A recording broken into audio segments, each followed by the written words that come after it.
प्रिय विद्यार्थियों नमस्कार। स्वागत है आप सभी का। मध्यकालीन भारतीय इतिहास के अंतर्गत हम मुगल सम्राट अकबर के बारे में चर्चा कर चुके हैं। आज की इस वीडियो में हम मुगल सम्राट अकबर के बाद गद्दी पर बैठे अगले शासक जहांगीर के बारे में चर्चा करेंगे। 30 अगस्त 1569 को जहांगीर का जन्म हुआ। जहांगीर के बचपन का नाम सलीम था। अकबर के अन्य सभी पुत्र युवावस्था में ही चल बसे थे, अतः सलीम का बड़े लाड प्यार से पालन पोषण हुआ। उसकी शिक्षा दीक्षा का अच्छे से प्रबंध किया गया। उसे फारसी, तुर्की, अरबी, गणित, हिंदी, इतिहास, भूगोल व अन्य उपयोगी विषयों का ज्ञान देने के लिए अनेक योग्य शिक्षक नियुक्त किए गए, जिनमें प्रमुख विद्वान अब्दुल रहीम खाने खाना का सलीम पर व्यापक प्रभाव पड़ा। सलीम को न केवल सैनिक शिक्षा दी गई, बल्कि 1581 ईस्वी के काबुल अभियान के अवसर पर उसे सेना की एक टुकड़ी का अध्यक्ष बनाकर भी भेजा गया। 15 वर्ष की आयु में सलीम का पहला विवाह आमेर के राजा भगवान दास की पुत्री और मानसिंह की बहन मानबाई के साथ 1585 में हुआ। इसके अलावा जोधपुर के मोटा राजा उदय सिंह की पुत्री जगत गोसाई उर्फ जोधाबाई के साथ भी उसका विवाह हुआ, जिसका पुत्र खुर्रम या शाहजहां था, जो आगे चलकर मुगल शासक बना।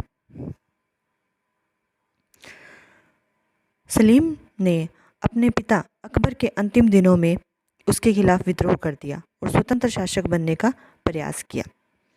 इससे अकबर बहुत दुखी हुआ और खुसरो, जो कि जहांगीर और मानबाई का पुत्र था, उसे अपना उत्तराधिकारी बनाने का विचार करने लगा।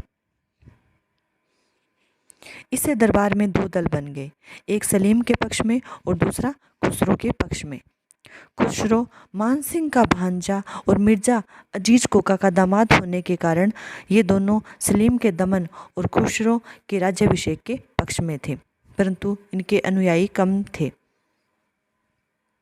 इधर बाप बेटे में समझौता हो जाने के कारण तथा अकबर के अन्य दो पुत्रों मुराद व दानियाल की मृत्यु हो जाने पर एकमात्र पुत्र सलीम को ही अकबर द्वारा अपना उत्तराधिकारी नियुक्त करने से खुसरो का पक्ष कमजोर हो गया और अकबर की मृत्यु के बाद सलीम जहांगीर के नाम से शासक बना।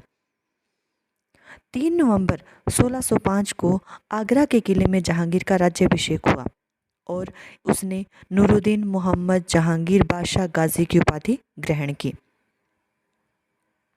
जहांगीर ने अपने पक्ष के सरदारों को उच्च पद दिए और अधिकांश अधिकारियों को अपने पुराने पदों पर बने रहने दिया। अकबर की परंपरा को कायम रखते हुए जहांगीर ने अपना शासन उदारता से आरंभ किया और गद्दी पर बैठते ही उसने 12 आदेश जारी किए। ये 12 आदेश इस प्रकार थे। नंबर 1, तमगा नामक कर, जिसमें मीर बहरी यानी कि नदी मार्ग कर तथा अन्य महसूल शामिल थे, उसने समाप्त कर दिए। दूसरा, सड़कों के किनारे सराय, मस्जिद और कुओं के निर्माण के आदेश दिए। तीसरा, व्यापारियों की जानकारी और स्वीकृति के बिना उनके सामान की तलाशी न लेने का आदेश। चौथा, मृत्यु के पश्चात किसी मनुष्य की संपत्ति उसके उत्तराधिकारी को सौंप दी जाए और यदि उसका कोई उत्तराधिकारी न हो तो उसकी संपत्ति का प्रयोग सार्वजनिक भवनों के निर्माण में किया जाए। पांचवा, मद्य तथा अन्य मादक पदार्थों का निर्माण व क्रय विक्रय निषिद्ध कर दिया जाए। छठा, राजकीय कर्मचारियों को किसी के घर पर बलपूर्वक अधिकार कर लेने की मनाही की गई। सातवां, नाक व कान काटने के दंड को अवैध घोषित किया गया। आठवां, किसानों की भूमि पर कोई भी जबरदस्ती अधिकार न करे। 9, राज्य के खर्च से दीनों और असहायों की चिकित्सा के लिए अस्पताल खोले जाए। 10, बिना बादशाह की आज्ञा के जागीरदार अथवा परगनों के अध्यक्ष विवाह संबंध न करे। 11वां, सप्ताह में 2 दिन, गुरुवार जब जहांगीर का राज्याभिषेक हुआ था और रविवार जो कि अकबर का जन्मदिन था, तथा वर्ष के कुछ अन्य दिनों में पशु हत्या न की जाए। और 12वां व अंतिम आदेश था दान में दी गई भूमि उसी प्रकार पुराने व्यक्तियों के पास रहे तथा सभी कैदी छोड़ दिए जाएं। जहांगीर ने आगरा के किले के शाहबुर्ज से लेकर यमुना नदी के किनारे तक एक सोने की जंजीर भी डलवा दी, जिसे खींचकर कोई भी व्यक्ति बादशाह से सीधे न्याय के लिए फरियाद कर सकता था। अकबर के राज्यकाल के अंतिम दिनों में जिन अधिकारियों का व्यवहार सलीम के प्रति प्रतिकूल था, उसने उन्हें क्षमा कर दिया। उसने कुछ नई नियुक्तियां की, जिसमें 2 विशेष रूप से योग्य पात्र थे।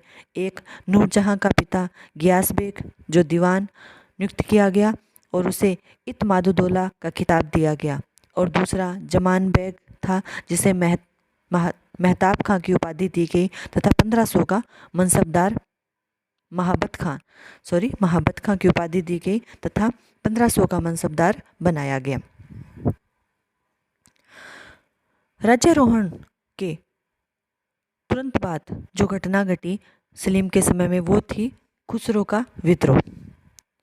उसके राज्यारोहण के कुछ महीनों के बाद ही उसके 17 वर्षीय सबसे बड़े पुत्र खुसरो ने विद्रोह कर दिया। अकबर के अंतिम दिनों में राजा मान सिंह और मिर्जा अजीज कोका ने खुसरो को गद्दी पर बैठाने का प्रयास किया था, परंतु वे उसमें कामयाब नहीं हुए थे। तब राजा मान सिंह ने खुसरो को बंगाल ले जाने की तैयारी की, परंतु जहांगीर के आश्वासन पर वापस आ गया और खुसरो को जहांगीर को सौंप दिया। जहांगीर ने उसे उस समय तो माफ़ कर दिया, परंतु मान सिंह के बंगाल जाते ही खुसरो को बंगाल आगरा के किले के एक भाग में बंदी बना दिया और कुछ समय बाद मान सिंह को भी बंगाल की सूबेदारी से हटा दिया। अपने पिता के इस व्यवहार से क्रोधित होकर खुसरो ने राजसत्ता हथियाने का निश्चय किया और 6 अप्रैल 1606 को अपने 350 अश्वारोहियों के साथ सिकंदरे में अकबर के मकबरे को देखने के बहाने वह आगरा के किले से भाग निकला और दिल्ली से होता हुआ लाहौर की ओर बढ़ा। तरन तारन में उसने सिखों के 5वें गुरु अर्जुन देव का आशीर्वाद भी प्राप्त कर लिया। खुसरो के भागने की सूचना जहांगीर को कुछ समय पश्चात ही मिल गई। उसने तुरंत उसका पीछा करने के लिए एक सेना भेजी और स्वयं भी लाहौर की ओर बढ़ गया। खुसरो ने भैरोवाल के मैदान में शाही सेना का मुकाबला किया, परंतु हार हुई। अंत में वह अपने साथियों के साथ पकड़ा गया और 1 मई 1606 को हथकड़ी पहनाए हुए खुसरो को बंदी स्वरूप में पूरे दरबार में बैठे हुए सम्राट के सम्मुख लाया गया। उसके साथियों को कठोर दंड दिया गया और 1 मील लंबी कतार में उनको सूली पर चढ़ाकर मार डाला गया तथा खुसरो को बंदीगृह में डालने का आदेश दिया। इस प्रकार 1 माह में ही खुसरो का विद्रोह समाप्त हो गया। खुसरो के विद्रोह का एक परिणाम मुगलों और सिखों के संबंधों पर भी पड़ा। खुसरो के लाहौर पहुंचने पर सिखों के 5वें गुरु अर्जुन देव ने न केवल उसे आशीर्वाद दिया, बल्कि उसे 5000 रुपये की आर्थिक सहायता भी दी थी। सम्राट की दृष्टि में राजद्रोही को सहायता देने के कारण गुरु अपराधी था, अतः उन्होंने गुरु अर्जुन देव को मृत्युदंड दे दिया। सम्राट का यह कार्य अनुचित था, क्योंकि गुरु अर्जुन ने खुसरो को जो आशीर्वाद और थोड़ा धन दिया था, उसका आधार राजनीतिक न होकर मानवता का था। सिखों ने इसे अपने धर्म पर अत्याचार माना और उनके गुरु के वध से मुगलों और सिखों के संबंध खराब हो गए। इस प्रकार विद्यार्थियों, इस वीडियो में हमने जहांगीर के प्रारंभिक जीवन के बारे में जानकारी प्राप्त की। अगले वीडियो में हम जहांगीर और नूरजहां के संबंधों तथा नूरजहां के मुगल राजनीति व मुगल दरबार में नूरजहां की भूमिका के बारे में चर्चा करेंगे। आज के इस वीडियो में इतना ही। धन्यवाद।